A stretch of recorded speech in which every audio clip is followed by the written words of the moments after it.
you recognize the person you see on your screen? Yes, he is the great Thomas Edison. Do you know what he is known for? In 1879, he invented the first practical, long-lasting electric light bulb. And since then, our homes are bright even after sunset. You must be aware of the fact that lights in our homes work on electricity. However, they're not the only ones that use electricity. Our televisions, air conditioners, water heaters, fans, and so on also need electricity to function. Laser light or even small flashlights also work on electricity. Imagine a life without electricity in the world today. The discovery of electricity has helped to start a new revolution in the history of humankind. But let's just keep aside all the rhetoric talks and try to understand the real thing. I haven't really told you what the term electricity means. Well, there are basically two forms of electricity.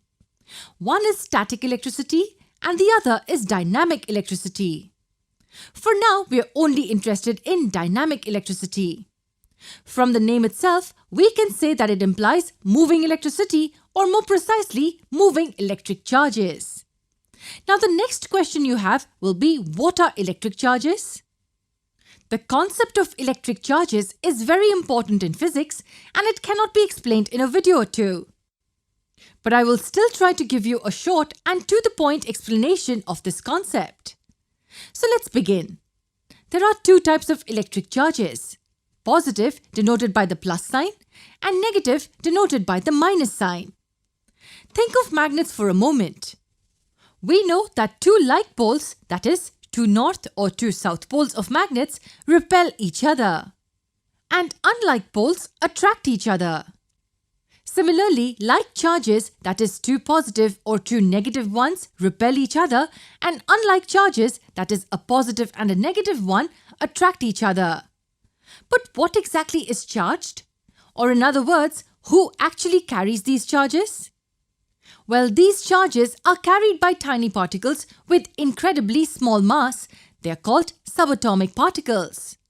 The positive charges are carried by particles called protons, while negative ones are carried by particles called electrons. There are billions and trillions of protons and electrons present in any object around us. In some objects like metals, electrons can move randomly. While in non-metals, their position is kind of fixed and hence they cannot move freely.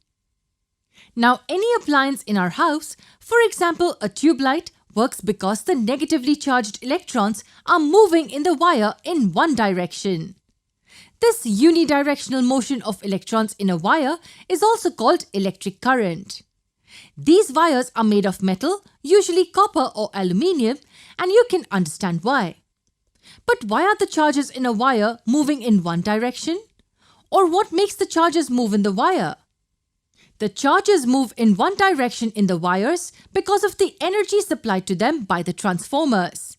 So the transformer supplies energy, the charges move in a wire, which in turn makes our appliances work. A flashlight also works in the same way. But here the energy is supplied by the two electric batteries. So to sum it all up, dynamic electricity is flow of electric charges through conductors like, say, a copper wire. Generally, when we talk about electricity or electric current, we mean dynamic electricity. Hence, we simply say that electricity is nothing but the flow of electric charges through a conductor. In the next video, we will learn how to light up a small torch bulb using a single electric cell. So see you there.